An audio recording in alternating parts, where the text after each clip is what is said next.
Okay, imagine this. The wind is just howling rain lashing down and bam, your phone lights up. Tornado warnings everywhere.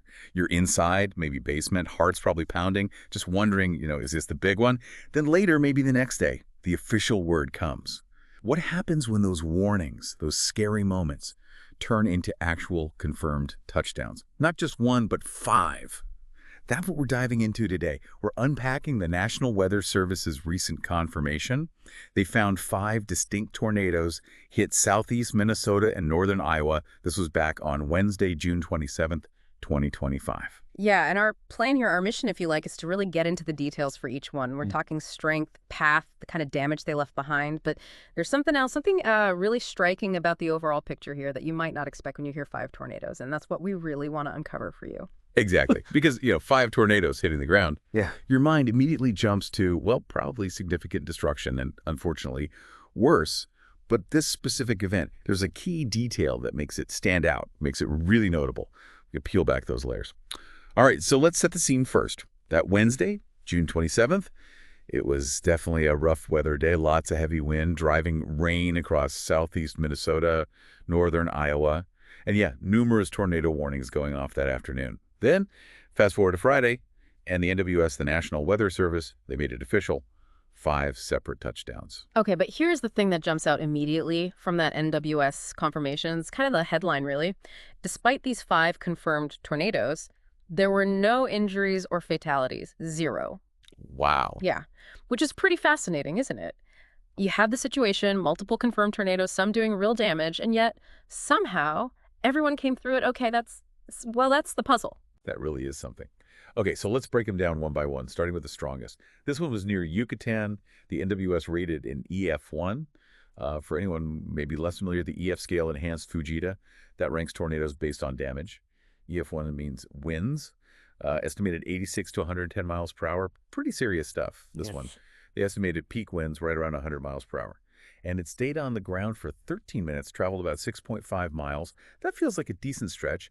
Damage reported was specifically to trees and also an outbuilding roof. And that Yucatan tornado, the duration and path, 13 minutes, 6.5 miles, that's quite sustained for an EF1. It really suggests it wasn't just some quick spin up. It had structure, it persisted, speaks to the atmospheric setup being pretty supportive for it to keep going like that. Right, persistence. Yeah. Okay, so if Yucatan showed sustained power, the next one, also an EF1, this was near Zumbro Falls. It tells a very different story, almost the opposite in some ways. Also hit 100-mile-per-hour winds, so same EF1 rating. But here's the kicker.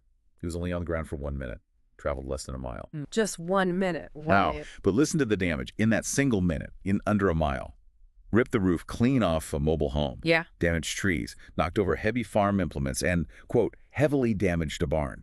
That really drives home a point, doesn't it? It's not always about how long they last or how far they go. It's about what is in the path. That Zumbro Falls tornado, short as it was, it found vulnerable structures, mobile home, barn. That's why you see such intense localized damage so quickly. It really highlights the variability. Even brief tornadoes can pack a serious punch right where they hit. Absolutely. Intense is the word. Yeah. Okay, let's shift down the scale now to the EF Easties. 3 of those were confirmed. EFDs generally win 65 to 85 mile per hour. Less intense, but still tornadoes. Yeah. First one was in Nodine. This was like Zumbro Falls in duration, just 1 minute on the ground, traveled under a mile. The damage here, though, comparatively minor. The NWS report says it just snapped a few limbs off trees. Okay, so quick touchdowns from tree damage. Exactly. Then we have the Hokah tornado, another EF0, also on the ground for only a minute. But this one traveled an incredibly short distance, just 0.11 miles, like barely touched down. 0.1, that's incredibly short. Right. Almost unbelievable. But even in that tiny footprint, it still damaged a few pine trees.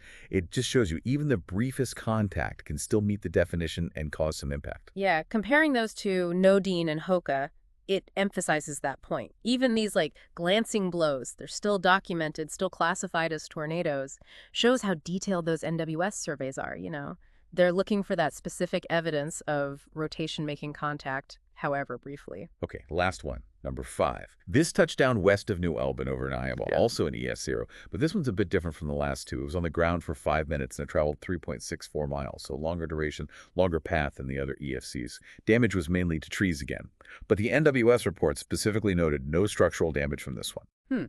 And that's interesting, right? Because it links back to what we were saying. Longer path, 5 minutes, but still ES0 intensity. It seems it tracked mostly over perhaps open areas or just wooded spots, affecting trees but not hitting buildings.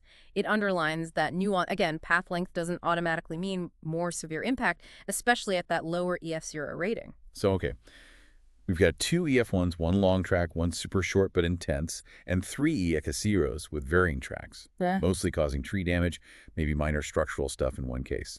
Let's bring it back together. What does this all mean? We've detailed the damaged roofs gone, barns hit hard, trees snapped, but you already gave us the punchline earlier, the human cost. 0. Absolutely 0. No injuries, no fatalities reported from any of these 5 tornadoes, which when you lay out the details like we just did, it sounds, well, frankly, incredibly fortunate. Almost unbelievable. It really does. Fortunate is the word. So digging into those NWS reports and just thinking about the situation, can we start to figure out why? How did that happen? Well, it seems like it boils down to a combination of things. It's not just one silver bullet. First, the nature of the tornadoes themselves. We had 3 EF steers, which are, lower end. And even the EF1s, while causing significant damage where they hit, maybe their paths just missed denser populated areas. Like you said, the Yucatan one, long track, but the reported damage was trees and an outbuilding. Suggests a more rural path, perhaps. Okay, so maybe some luck in the paths they took. Some luck, likely, yes. But also, and this is crucial, it really points towards effective warning systems and, importantly, people heeding those warnings. We know there were plenty of warnings issued that day. Having that lead time, even if it's just minutes and people actually taking shelter, that makes a massive difference. It's arguably the biggest factor in preventing injuries and deaths. Right. It's a combination of the storm's behavior and the human response. Meteorology and preparedness working together, essentially. Exactly. It's a testament to both sides of that equation, the science predicting it and the public reacting appropriately. So there you have it. A clear picture of those 5 tornadoes across southeast Minnesota and northern Iowa. You understand their individual characteristics now, the damage they caused, and most importantly, that really fortunate outcome. No injuries, no fatalities, and we've explored some of the key reasons why that might have been the case. Yeah, and it leaves you with something to think about, doesn't it? Given everything we've discussed, the number of warnings, the confirmed touchdowns, the damage, what do you think was the single most critical factor? Was it more about the specific nature of these storms or more about the effectiveness of the warnings and how people responded? Something to chew on.